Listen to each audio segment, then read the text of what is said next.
YouTube. It's Scott from SemiPro here, aka Childish Gambino, aka Chicken Le Cordon Bleu. And today we're talking about the New York Football Jets. Jets fans have been made to suffer for far too long, from the butt fumbles to Josh McCown. Football has not been too kind to Gangrene for some time, but could fortunes finally be changing? If they are, it starts with Sam Darnold, who I affectionately call Boba Fett because he is a ruthless rogue gunslinger. Yes, that is my nickname for Sam Darnold. It's pretty sad, I'm sorry. Sam, in my opinion, has been cast out way too quickly by the majority of the league and written off as a bust by many. I could not disagree more here. This kid was one of the highest touted QB prospects of the decade for a reason. He fits exactly the mold you want a QB to fit in 2020. He has a big arm, can make all the throws, can improvise, and is mobile. And he showed that in the latter half of last season with just a glimpse of what he is really capable of. He does need to cut down on the mistakes, but that is common amongst young QBs, and he has shown lots of improvement. I do have a video dedicated solely to Darnold if you want to check that out, which I will link below.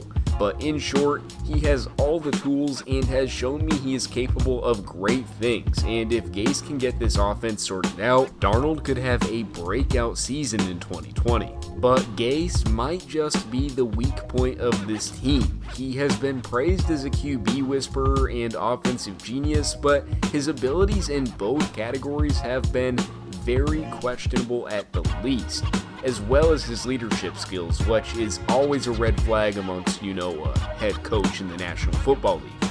If he can't find a way to make everything gel this season, he needs to go.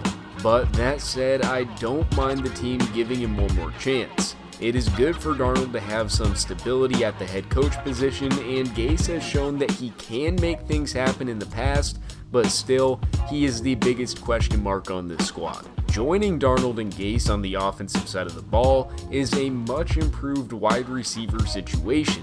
Although Darnold's number one target last season and Robbie Anderson moved on to Carolina, the Jets actually, in my opinion, improved at the position as a whole. Among the new additions are Denzel Mims, who joins the squad as a good value pick rookie who should be able to contribute immediately and mesh with Sam in the long term. Brashad Perriman, who had himself a good end to last season, but still needs to prove himself, and Josh Doctson, a highly touted guy coming into the league who is on his last chance in the NFL now, but that said, he does have the talent to still make a splash. Mims and Perriman will likely join Jamison Crowder as the starters in this group, and while it is by no means an elite group, should be a breath of fresh air and speed for Darnold to work with. I would also personally love to see them sign AB or Josh Gordon because it would be a low-risk, high-reward signing, and they really need a talent influx. At the running back position, the Jets are pretty well off in my opinion.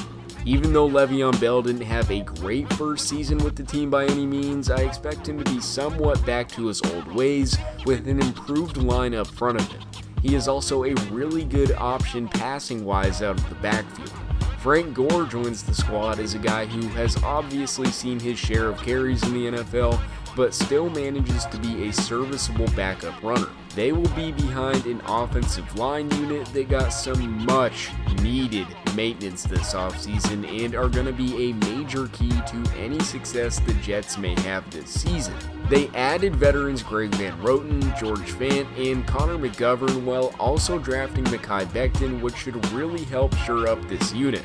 McGovern and Roten were both ranked in the top 15 last season at their positions according to PFF, but the key will be how fast Mekhi Becton can adapt to the NFL. He is a mammoth of an athlete though, and while he isn't the most polished, he has all the tools. But the question is, can this offensive line be sustainable enough to give Sam Darnold time to throw in the pocket and give Bell the room to run that he lacked last season? The two other linemen who are projected to start week 1 are Alex Lewis and either Edoga or Fant. Edoga will have to outplay the Jets' veteran addition of Fant, but the Jets are still high on him as a long-term starter, so he might have the leg up. Both Edoga and Lewis were starters on the line last season, and Larry Warford also remains as a market acquisition that is worth considering for this team. At the tight end position, Chris Herndon is one of my biggest breakout candidates this season. He had a really good rookie season in 2018 and showed a lot of promise, but suspension and injury ate away at his 2019. Regardless, he is an athletic tight end who has the potential to be one of Darnold's go-to options for this season. I am super high on Herndon as a guy who can make a lot of noise. He will be joined by Ryan Griffin, who was recently extended, who will never really put up big numbers but is a very good short yardage and red zone threat.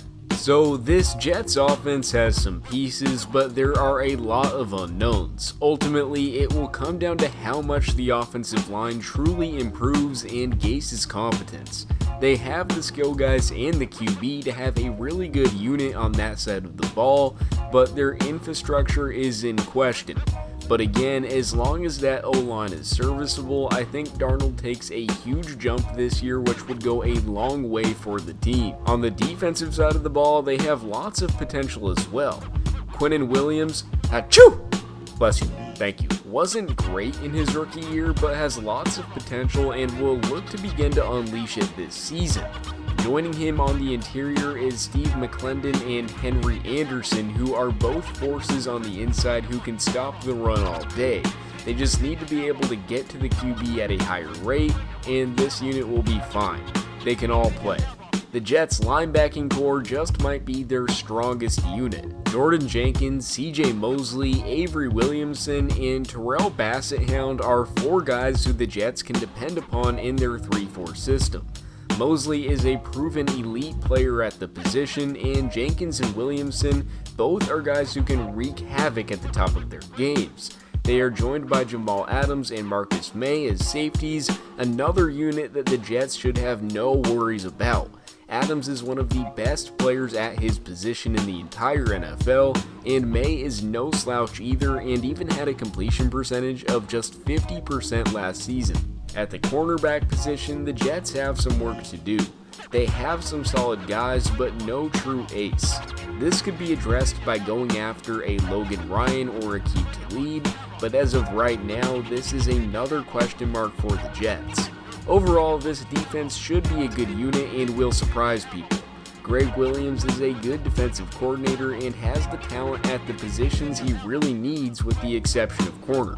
The development of players like Quinnen Williams and Avery Williamson will be critical as to how this D performs in 2020 though.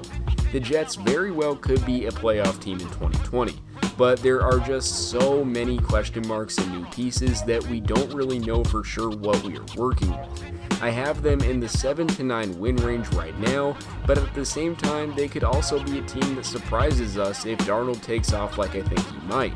Playing in the AFC East helps them a lot too, and they should be at the least competing for a playoff spot. So those are my thoughts on the New York Jets for the 2020 season. If you enjoyed this video, click that thumbs up button, and if you're a Jets fan, make sure to go click on the video which I have linked in the description on Sam Darnold. It's a good breakdown on Sam and his expectations for next season, and make sure to subscribe to the channel if you are new. We post really dope sports content every single day here. NBA, MLB, NFL, any sports content you want, we have here. Thank you for watching and have a blessed day.